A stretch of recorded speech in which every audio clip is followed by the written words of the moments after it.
दरवर्षीप्रमाणे यावर्षी सुद्धा मेळघाटातील धारणे तालुक्यात भीषण पाणी टंचाई भासू लागली आहे।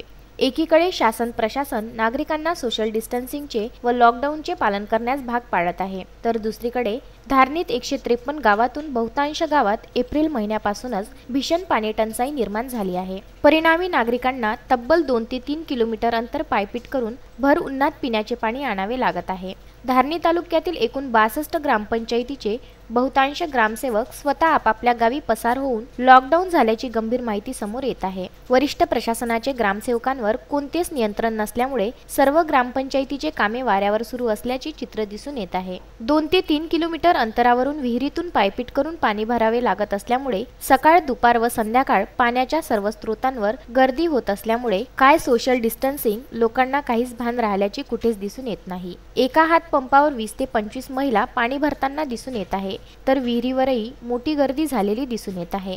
जिल्हा परिषद मुख्य कार्यकारी अधिकारी अमोल येडगे कधी मेळघाट दौरा करणार व या संबंधित कार्यवाही करणार याकडे सर्वांचे लक्ष वेधले आहे। पानी मिल रहा क्या? नहीं। फिर कहाँ से पानी भर रहे? कुआं कितने दूर है? बहुत दूर है। और हैंडपंप कितने गांव में?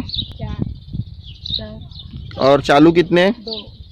तस्मीन शेख, विदर्भ न्यूज, धारणी।